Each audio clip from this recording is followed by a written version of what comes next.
What if I told you that halfway across the globe, there are hundreds, maybe even thousands of abandoned supercars slowly decaying in the desert, in parking garages, impound lots, and even on the side of the road? These cars were just ditched and forgotten about. But why? Who left them there? And how do I buy one? We're gonna answer all these questions and more on today's episode. Let me tell you, it's not just rich guys ditching their cars. Thanks to Raycon for sponsoring today's video. Buff horses. Oh, sorry, I didn't know you were there. Caught me in the middle of a Raycon ad. Now, I know on the outside I sound a little rusty, but with these Raycon everyday E25s in my ears, I sound like this.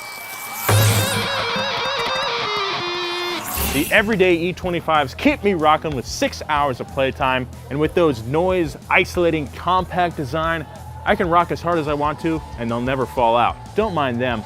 Those are just the other celebrities who use Raycon. Not saying that I'm a celebrity, all right?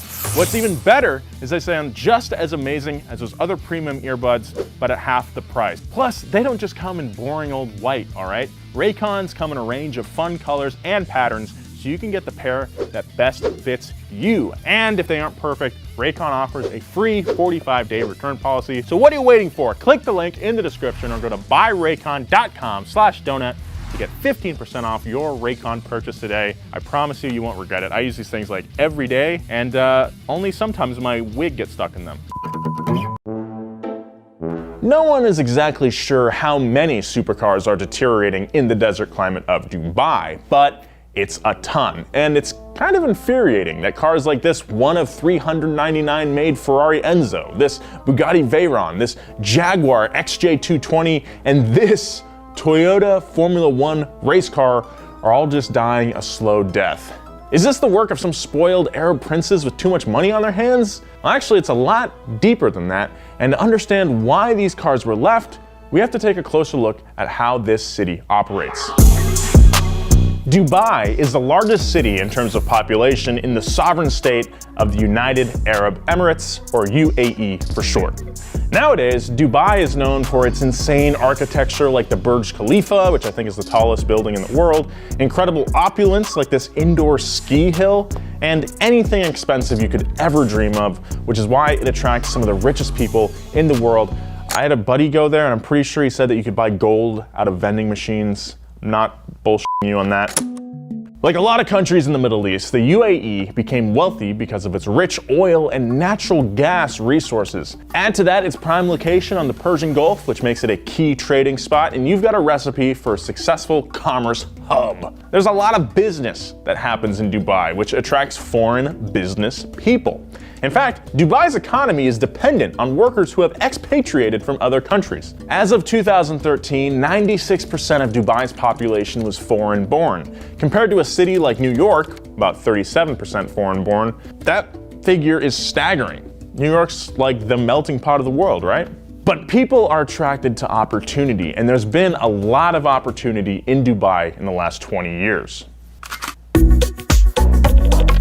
You got bankers, hedge fund managers, investors, and many other types of high-income elite call the UAE home. One of the main draw points for the UAE is that it has no income tax, and that's a huge selling point for people that make my yearly salary in a day. So you can imagine that if you've got a 7-figure plus income that's not taxed, you've probably got some money to burn on supercars.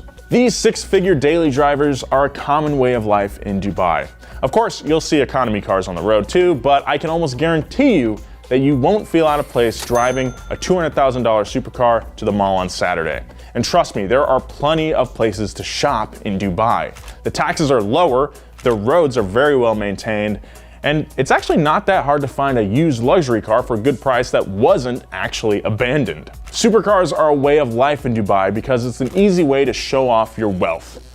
Just like LA, that's why everyone drives McLarens now instead of GT3s, which I thought were cooler. Before people move to Dubai, they have an expectation that life will be luxurious. That means most people are buying these cars for Instagram photos and not lap times. Even though these cars are common, it doesn't mean that everyone has them, and that's kind of the point. You want to be seen, but you don't want to be seen in the same car as someone else. Exclusivity is key in the Dubai supercar scene.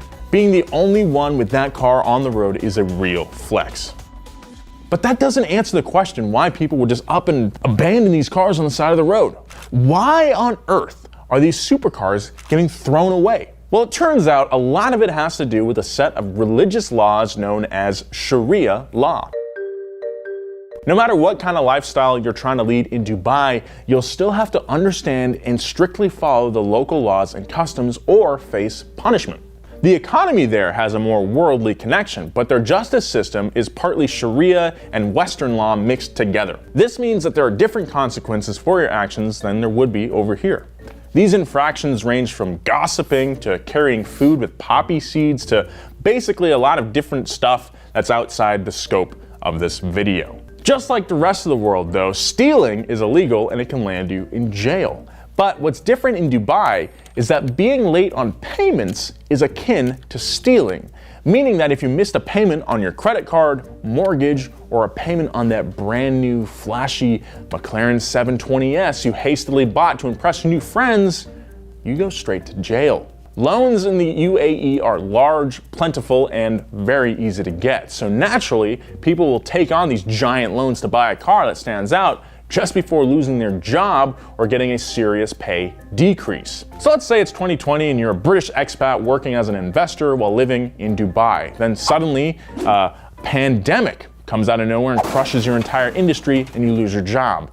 That loan you're able to get so easily for your supercar that costs as much as a house is starting to look like more of a liability, and now you're not left with a ton of options. You either borrow from your friend who still has a job or go to jail. But there's a third option: you get the hell out of Dubai. Even if that means leaving your car on the side of the road.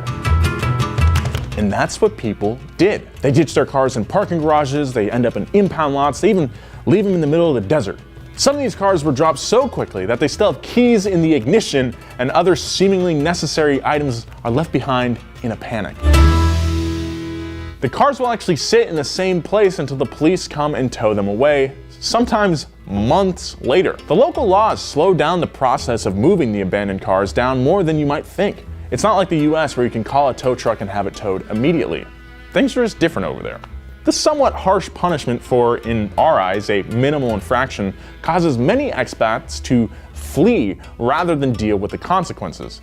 Look, I get it. If I had to choose between ditching my dream car or going to prison, I'm leaving my neon SRT4 at Baskin-Robbins. It's just not worth it.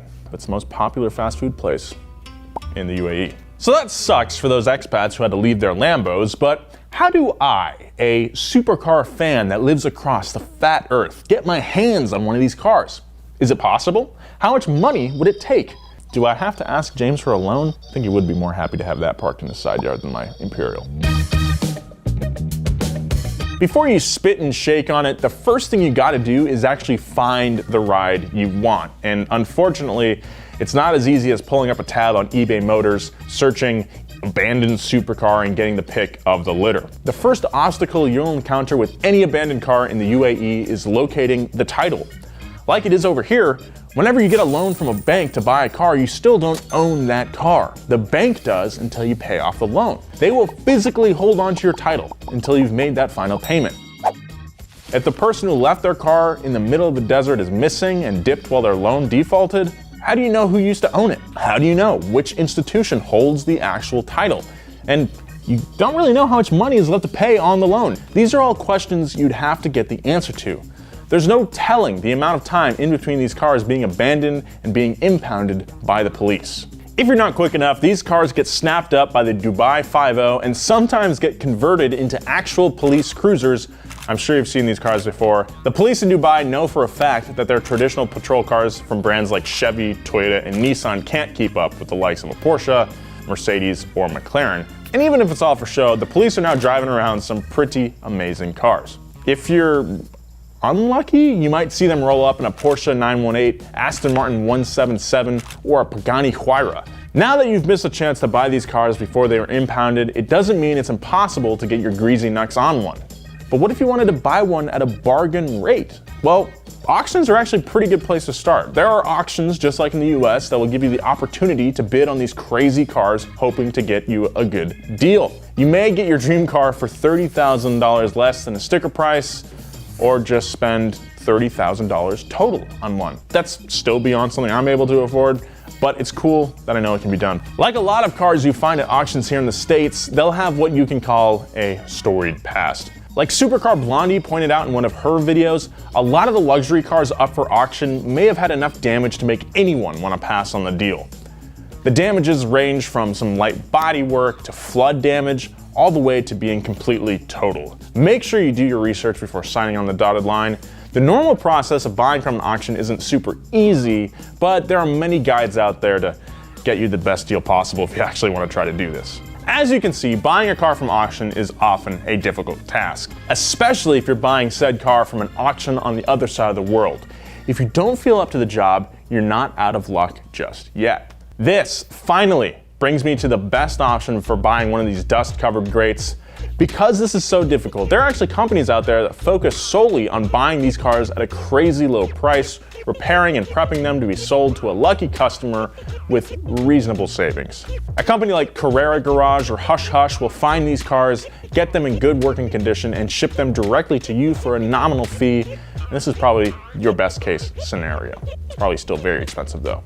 But in my opinion, it feels like there are way too many things that could go wrong. You know, no offense to those companies. This car has changed hands for reasons unknown. It's been auctioned off, it's been repaired, and sent your way before you even get a chance to touch it.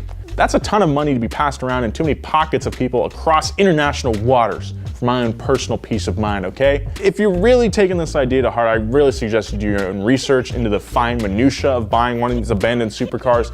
Even though most of us can't afford to get our hands on one, it's cool to know that if you ever hit the lottery, you're gonna pick up a perfectly good but dusty Ferrari for the price of a car that's sold on Bring a Trailer, maybe.